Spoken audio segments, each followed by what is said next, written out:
Photographer کے کہنے پر پری نے اپنا غصہ ضبط کرتے ہوئے بمشکل مسکرائی اور پھر ایسے بہت سے پاز کے بعد فوٹو سیشن ختم ہوا تو پری نے سکھ کا سانس لیا۔ ہال سے واپسی پر پری کو پیاس کا احساس ہوا تو اس نے سعد کی طرف دیکھا جو سنجیدگی سے ڈرائیونگ کر رہا تھا۔ مجھے پانی پینا ہے، پری کے کہنے پر سعد نے ایک نظر اس کی طرف دیکھا اور کہا، تمہیں بھی ابھی پیاس لگنی تھی؟ آپ کچھ دیر ویٹ کرو، گھر آنے والا ہے۔ سعد کے کہنے پر پری نے اسے گھورا۔ یہ پیاس پینا تمہاری وجہ سے ہی لگ رہی ہے۔ تم بار بار مجھے غصہ دلاتے ہو، نہ غصے سے میرا حل خوش ہوتا نہ مجھے پیاس لگتی، اس لیے چپ چاپ مجھے ابھی پانی پلا دو۔ پری کی غصے بھری آواز سن کر سعد نے گاڑی کی سپیڈ آہستہ کرتے ہوئے گاڑی سائیڈ پر روکی اور پانی لینے کے لیے گاڑی سے اتر گیا۔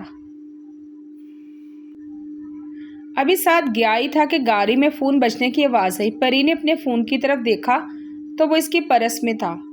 پھر پری نے آس پاس نظریں دوڑائیں تو اسے پتا چلا کہ یہ سعد کا فون ہے جو وہ گاڑی میں بھول گیا ہے۔ پری نے فون اٹھا کر اس کی اسکرین کی طرف دیکھا تو سنایا کالنگ جگمگا رہا تھا۔ پہلے تو پری نے اگنور کیا، لیکن جب فون مسلسل بجتا رہا تو تجسس کے ہاتھوں مجبور ہو کر پری نے فون اٹھا کر کان سے لگا لیا، جبکہ خود وہ خاموش رہی۔ سعد دیکھو، پلیز فون مت بند کرنا، پلیز تم کہہ دو کہ یہ سب جھوٹ ہے، پلیز کہہ دو تم نے شادی نہیں کی۔ سعد میں تم سے بہت محبت کرتی ہوں، سعد میں تمہارے بغیر نہیں رہ سکتی۔ سعد تم اسے چھوڑ دو، میرے پاس واپس آ جاؤ، ہم شادی کر لیں گے، بہت خوش رہیں گے، پلیز سعد تم سن رہے ہو نا، پلیز کچھ تو بولو۔ دوسری طرف سے ایک لڑکی کی روتی ہوئی آواز سن کر پری حقیقتاً حیران رہ گئی۔ بنا کچھ بولے اس کا فون کاٹ دیا۔ تو کیا سعد کسی اور کو پسند کرتا تھا؟ پھر اس نے میرے ساتھ شادی کیوں کی؟ پہلے حیرت اور پھر غصے سے پری نے سوچا۔ تھوڑی دیر کے بعد سعد پانی لے کر آ چکا تھا، اس کی طرف بڑھا رہا تھا، لیکن پری کو اب ہوش ہی کہاں تھا۔ اس نے گمسم ہو کر پانی کے 2 گھونٹ لیے اور پانی کی بوتل واپس رکھ دی۔ پری ڈریسنگ ٹیبل کے سامنے کھڑی اپنی جویلری اتار رہی تھی، جبکہ دماغ ابھی تک اس فون کی کال پر ہی تھا۔ اگر وہ دونوں ایک دوسرے کو پسند کرتے تھے تو میری زندگی تباہ کیوں کی؟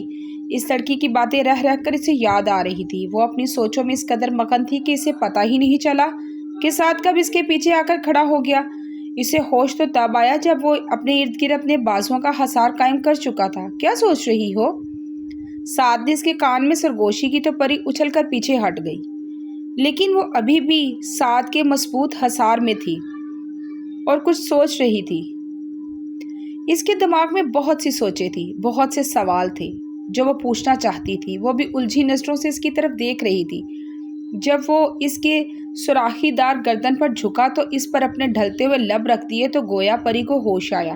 اس نے اپنی پوری قوت لگا کر اسے دھکا دیا اور پاس پڑا ہوا دراز اٹھا کر اس کے سر پر مارا۔ اپنی میکسی سنبھال کر کمرے سے باہر بھاگ گئی، جبکہ سعد بہتے خون کے ساتھ اپنی جگہ پر سن کھڑا تھا۔ کمرے سے نکلنے کے بعد پری نے بے یقینی سے اپنے ہاتھوں کو دیکھا۔ اسے سمجھ نہیں آ رہا تھا کہ یہ سب کیسے ہو گیا۔ وہ ایسا تو نہیں کرنا چاہتی تھی۔ وہ بار بار بے چینی سے اپنے لب کاٹنے لگی اور مڑ کر بار بار کمرے کے دروازے کی طرف دیکھنے لگی۔ بھاری میکسی پہنے وہ سیڑھیوں پر بیٹھ گئی، اپنا چہرہ ہاتھوں میں چھپائے۔ اس سے سمجھ نہیں آ رہا تھا کہ وہ کیا کرے۔ کافی دیر وہیں بیٹھے رہنے کے بعد اس نے ہمت کی، دروازے کی طرف بڑھی اور پھر کچھ دیر کے بعد دروازے کے باہر کھڑے رہنے کے بعد اس نے گہری سانس لی، تھوڑا سا دروازہ کھول کر اندر دیکھا۔ سعد ڈریسنگ ٹیبل کے سامنے اپنے ہاتھوں کے ارد گرد آنکھیں بند کیے کھڑا تھا، جبکہ اس کے سر پر ہینڈج ہوا تھا۔ آہٹ کی آواز پر اس نے آنکھیں کھولی۔ آئینے میں نظر آتے ہوئے عکس کو دیکھ کر پلٹا، تیز قدم اٹھاتا دروازے میں کھڑی پری کو اندر کھینچا، دروازہ بند کر دیا۔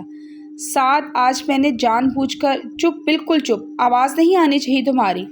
پری کی کلائی مروڑتے ہوئے سعد نے اسے دھارا، جس پر پری کی سسکی نکلی۔ کیا خیال ہے تمہارا؟ ہاں کہ تمہارے لیے میں مرا جا رہا ہوں؟ سعد کو اگر پری نہ ملی تو وہ کسی عظیم ہستی سے محروم رہ جائے گا۔ سعد، میں شٹ اپ، 5 منٹ ہے تمہارے پاس، یہ ڈریس چینج کرو اور نکلو میرے کمرے سے۔ سعد کے 2 ٹوک لہجے میں کہنے پر پری ہکا بکا رہ گئی۔ سعد، میں کہاں جاؤں گی اس وقت؟ That's not my business. لاپرواہی سے کہنے کے بعد سعد آرام سے بیڈ پر لیٹ گیا اور گھڑی دیکھ کر بولا، یور ٹائم اسٹارٹ ناؤ۔ پری نے بے یقینی سے اس کی طرف دیکھا۔ تم اپنا ٹائم ویسٹ کر رہی ہو،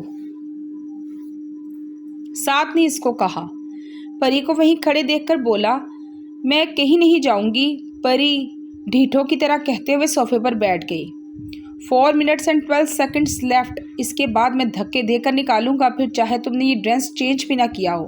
یہ میرا بھی کمرہ ہے۔ پری طرف کا بولی، سیریسلی؟ یہ کہتے ہوئے ساتھ تنزیہ مسکرایا، اپنی جگہ سے اٹھا اور الماری پر پری کا ہینگ کیا ہوا ایک لون کا سوٹ نکالا، اس کی طرف اچھال دیا۔ جلدی، ساتھ میں آپ کی بیوی ہوں، آپ مجھے ایسے نہیں نکال سکتے۔ پری نے آج پہلی دفعہ اسے آپ کہا تھا، جس پر ساتھ پلٹا۔ اچھا بیوی ہو تو بیوی بن کے دکھاؤ نا۔ ساتھ کے کہنے پر پری نے نظریں جھکا لی، زمین کو گھورنے لگی۔ نہیں بن سکتی تو مجھ سے کوئی امید مت رکھنا، تمہارے پاس 2 منٹ ہیں۔ ساتھ کے کہنے پر پری نے ایک نظر اسے دیکھا اور کپڑے لے کر واش روم چلی گئی۔ ٹھیک 2 منٹ کے بعد واش روم سے سادہ خلیے میں نکلی، بنا کچھ کہے کمرے سے باہر نکل گئی۔ کمرے سے نکلنے کے بعد آنسو مسلسل اس کے چہرے کو بھگو رہے تھے۔ اسے پتہ ہی نہیں چلا کہ کب روتے روتے وہ لان میں چلی گئی، وہیں بیٹھ کر روتی چلی گئی، اس قدر کہ اس سے رات کی تاریکی کا اندازہ بھی نہیں تھا۔ کافی دیر سونے کی کوشش کرنے کے بعد جب اسے نیند نہ آئی تو وہ اٹھ کر ٹیرس پر آ گیا۔ تبھی اس کی نظر پڑی وہاں جہاں کوئی نظر نہ آیا۔ غور کرنے کے بعد اسے پتہ چلا کہ وہ کون ہے۔ ایک گہری سانس بھر کر وہ لان کی طرف چلی گئی، جو گھٹنوں میں دیے سر بیٹھی تھی۔ اسے کندھے سے پکڑ کر کھڑا کیا۔ پری نے حیرانگی سے اس کی طرف دیکھا، لیکن ساتھ اسے لیے اپنے کمرے کی طرف چلا گیا۔ کمرے میں آ کر اس کو چھوڑ دیا۔ اب کیوں لے کر آئے ہو مجھے؟ پری نے روئی روئی آنکھوں سے اس کی طرف دیکھا۔ مجھے کوئی شوق نہیں ہے تمہیں لانے کا، لیکن جہاں تم بیٹھی تھی وہاں سے آدھے محلے کو پتہ چل جائے گا۔ ہاں تو پتہ چلنے دیتے نا، سب کو پتہ چلنا چاہیے تھا کہ تم کتنے ہونہار شوہر ہو، جس نے آدھی رات کو اپنی بیوی کو کمرے سے نکال دیا۔ اچھا تو میری شان میں قصیدے پڑھنے کے ساتھ ساتھ اپنے کارنامے کا بھی تو سب کو بتانا تھا۔ ساتھ کے جلے کٹے انداز میں پری دانت پیس کر رہ گئی، جبکہ ساتھ بیڈ پر کمبل تانے آرام سے لیٹا ہوا تھا۔ مجھے نیند آ رہی ہے، لائٹ آف کر دو۔ ساتھ کے کہنے پر پری نے اسے گھورا، لائٹ آف کر کے صوفے پر جا کر لیٹ گئی۔ ساتھ کی آنکھ کھلی تو کمرہ خالی تھا۔ وہ بھی فریش ہو کر لاؤنج میں آ گیا۔ ابھی وہ صوفے پر آ کر بیٹھا ہی تھا کہ سامنے سے ناشتہ لاتی ہوئی فائزہ بیگم کی نظر ساتھ کی چوٹ پر پڑی تو بے ساختہ ان کے منہ سے نکلا، ساتھ ہی کیا ہوا ہے؟ فائزہ بیگم یہ کہتے ہوئے پریشانی کی طرف اس کی طرف بڑھی۔ ماما کچھ نہیں، بس ہلکی سی چوٹ ہے۔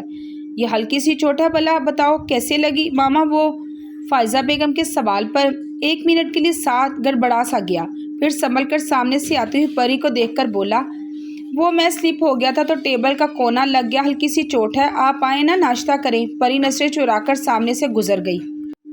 دن گزرنے کا پتہ ہی نہیں چلے۔ الیان اپنے وعدے کے مطابق اب فجر کو نہ ہی فون کرتا تھا، نہ ہی کبھی ملنے کی کوشش کی، جس کی وجہ سے وہ پرسکون تھی۔ شاہ کی حویلی شہر کے ایک سنسان علاقے میں تھی۔ چونکہ وہ بہت بڑی تھی اس لیے وہاں گھر کم تھے۔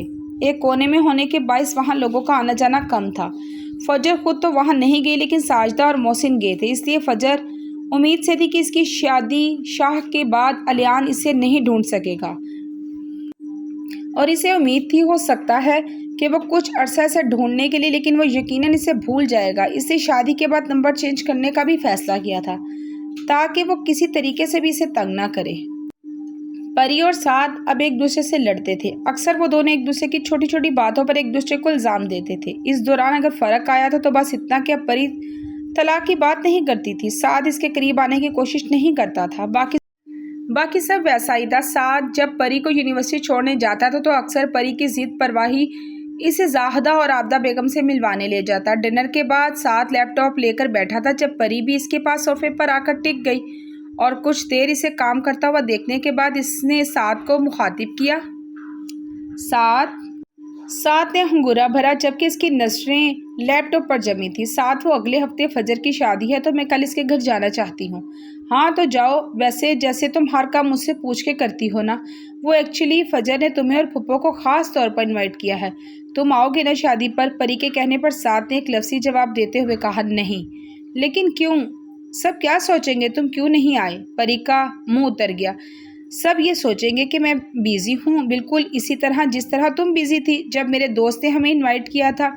سعد نے پری کو یاد دلاتے ہوئے کہا، جب اس کے دوست نے اسے ڈنر پر انوائٹ کیا تھا، لیکن پری نے یہ کہہ کر صاف انکار کر دیا تھا کہ وہ بیزی ہے۔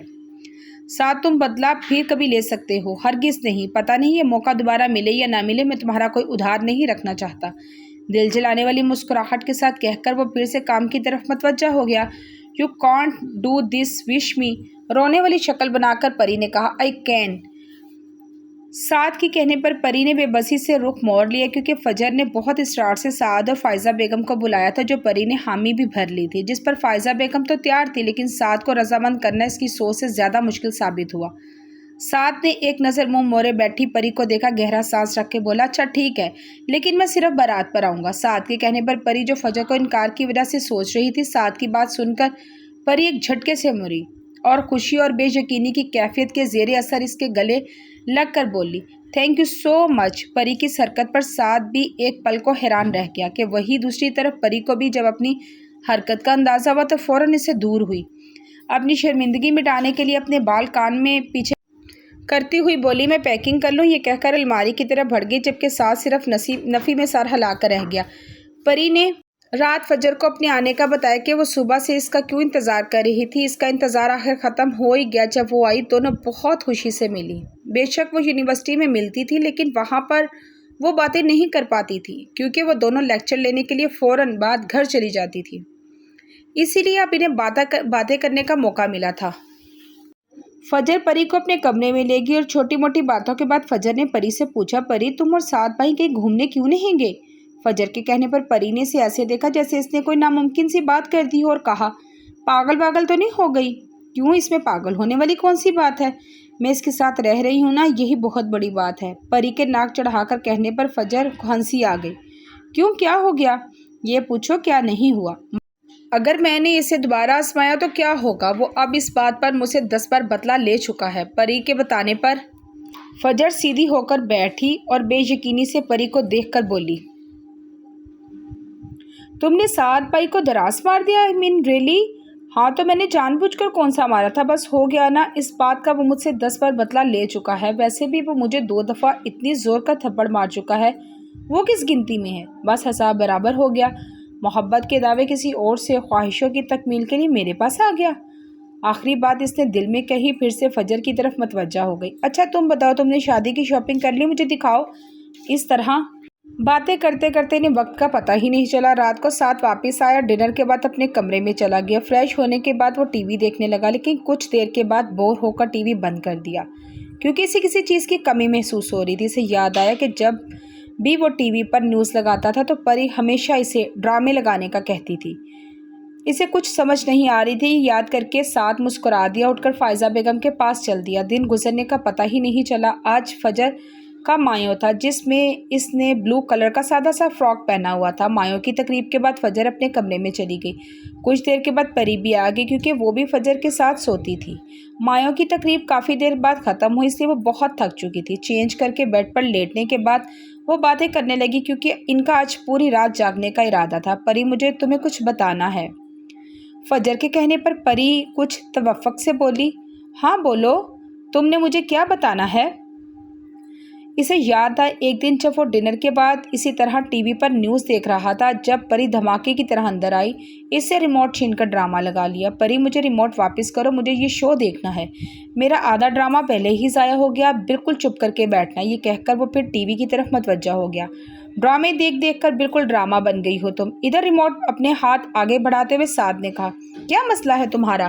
ان ٹاک شوز میں آخر ہوتا کیا ہے؟ سب لڑتے رہتے ہیں، کسی کی بات سمجھ تو آتی نہیں۔ یہ کہہ کر پری ڈھیٹوں کی طرح صوفے پر بیٹھ کر ٹی وی دیکھنے لگی۔ جب تک اس کا ڈرامہ چلتا رہا، مسلسل اس کے کرداروں میں نقص نکالتا رہا۔ پری کے چپ کروانے پر کندھے جھکا کر پھر سے بولنے شروع کر دیتا، اور پھر ڈرامہ ختم ہونے پر پری ریموٹ پھینک کر باہر چلی گئی کیونکہ سعد کے بولتے رہنے کی وجہ سے فجر نے اسے الیان کے فون توڑنے سے لے کر اب تک سب کچھ بتا دیا تھا۔ جیسے جیسے فجر بتا رہی تھی، حیراتوں میں ڈوبی جا رہی تھی۔ یعنی تمہارا اور الیان؟ پری بے یقینی سے بات ادھوری چھوڑ دی۔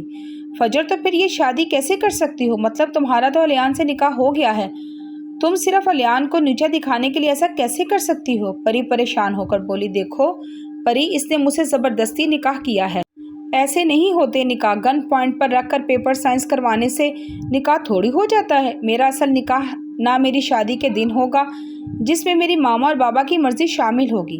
فجر شاید پری سے زیادہ خود کو یقین دلا رہی تھی۔ تو تم یہ بات الیان کو کیوں نہیں سمجھائی کہ ایسے نکاح نہیں ہوتا؟ پری نے سراسماہی سے ہو کر فجر سے کہا، وہ شخص نہ صرف اپنی سناتا ہے، نہ ہی کسی کی سنتا ہے۔ اسے کچھ کہنا